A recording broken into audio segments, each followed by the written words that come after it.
So that brings us to pelvic loop, so we'll go into more detail about pelvic loop next. So pelvic loop, as I said, they both go in the same direction, but what happens is when we move our thighs back, it tips the pelvis, and so when we bring it into its proper direction, it balances the thigh loop. So basically the cues are slightly scoop the tailbone. This draws the tailbone towards the earth in standing poses, or if you're in a different pose where the earth is not below you, then you could just say draw your pubic bone towards your tailbone towards your pubic bone. The action of pelvic loop moves the tailbone down and slightly forward, while the anterior superior pelvis moves up and back. So when we do the inner spiral from the thighs, this moves this forward, and then when we draw the tailbone, this moves it back again. So this moves forward in inner spiral, and it drops back in outer spiral, in the balancing in the pelvic loop. So pelvic loop is activated by the action of the outer spiral, and we do it from the tailbone. So to experience the ideal amount of tailbone action required doing your, to experience the ideal amount of tailbone action required, bring your finger, index or middle finger, to the, so we can both do it.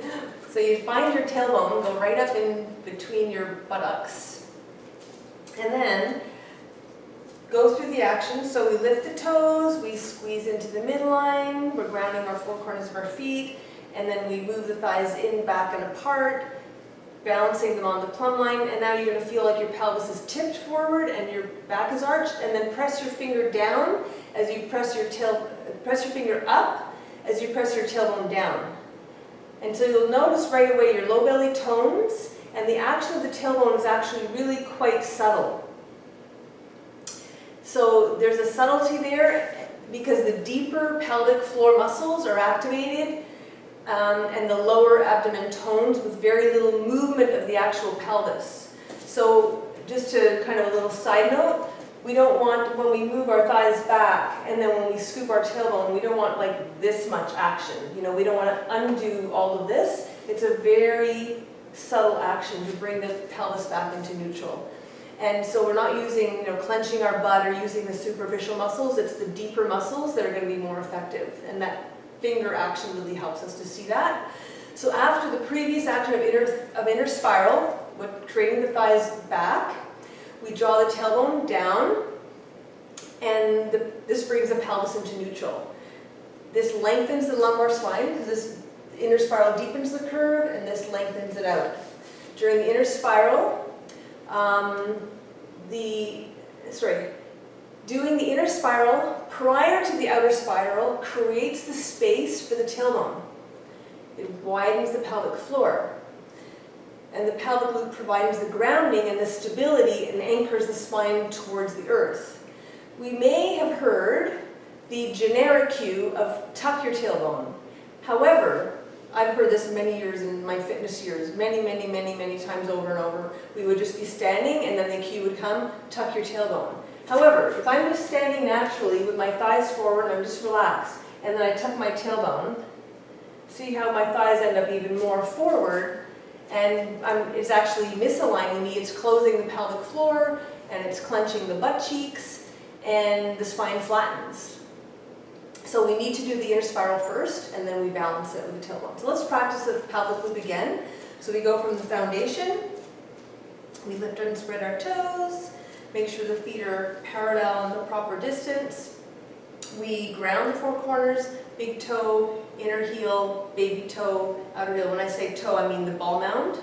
And then we hug into the midline, tone the inner thighs, make sure the shins are vertical, move the thighs in, back, and apart, initiating the tailbone, initiating inner spiral, and then we draw the tailbone down very subtly, bringing the spine into neutral, pelvic floor level, and we try to maintain the previous action of keeping the thighs back as we do that.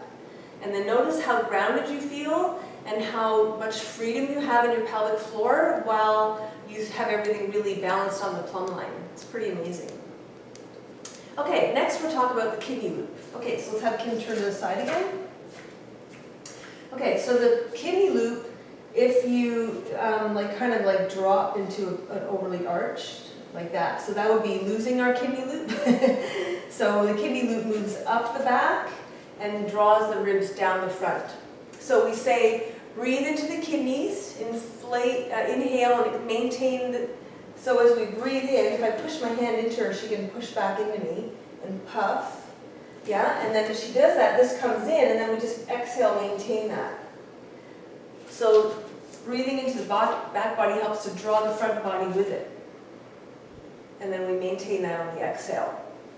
So basically there's two actions, inhale, inflating into the back body, and then exhaling, maintaining this core with the, exhaling and maintaining this connection to the core. And this helps to draw us into the back body, which taps us into the parasympathetic nervous system.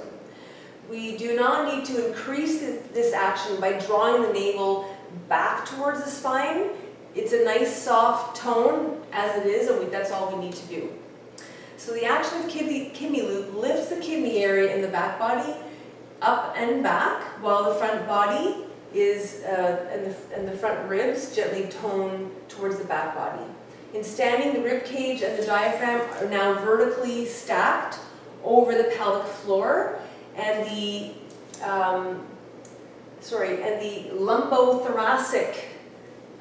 lumbothoracic spine is in neutral. If we do not have enough kidney loop, as I showed you, then you're going to have this arching back, and then if you have too much, you might be like too rounded. So just the right amount, you're going to have that perfect balance of the diaphragm stacked right over the pelvis. So let's just practice it again. So we go from the foundation, we lift the toes, we ground the four corners of the feet. The shins on Kim's case is already vertical. Could maybe slightly microbend, just a fraction of a microbend.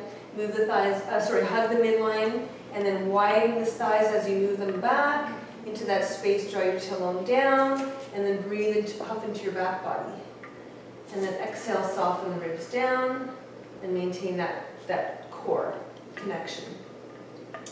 Awesome. And then so you'll start to feel, as we start work up the body, you're starting to feel a lot of integration, but also a lot of freedom and movement with the breath, which now brings us to the shoulder loop.